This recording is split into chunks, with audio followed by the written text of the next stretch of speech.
গণ অভ্যুত্থানের পক্ষে, এটা কারো তুচ্ছতাচ্ছিল্য করা উচিত না। উনি কিন্তু করা হচ্ছে তো না, হচ্ছে, আমি উচিত না বলছি, হচ্ছে যারা, এটা তো ভাই সব জায়গায় তো মবক্রাসি চলতেছে।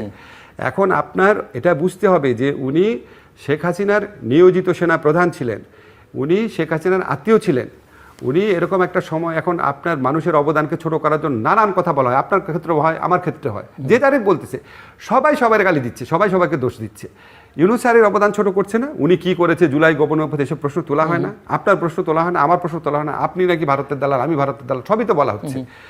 এই যে সামগ্রিক আক্রমণ প্রক্রিয়া, এই আক্রমণটা সম্ভবত উনার ক্ষেত্রে আসতো না, যেহেতু উনি একটুখানি ওপেন আপ করেছে, কিছু কিছু ব্যাপারে কথা বলা শুরু করেছে, নাহলে এই সুযোগটা থাকতো না। আমি ব্যক্তিগতভাবে আপনাকে বলি, এটা আমার ব্যক্তিগত অভিমত, আমি কাছের থেকে দেখে আমার কাছে মনে হয়েছে এই গণ অভ্যুত্থানের প্রতি উনার প্রচণ্ড শ্রদ্ধাবোধ আছে। ওনার সাথে যখন আমার কথা হয় উনি বারবার দুইটা কথা বলেন। হ্যাঁ, এখন ধরেন আপনি বলতে পারেন আচ্ছা সেনাপ্রধান এগুলো বলতে পারেন নাকি, ভাই এরকম একটা প্রায় বিপ্লব গণ অভ্যুত্থানের পরে মানুষের আর ডিফাইন্ড রোল থাকে না, অনেকের ডিফাইন্ড রোল। তারা তো একার্থে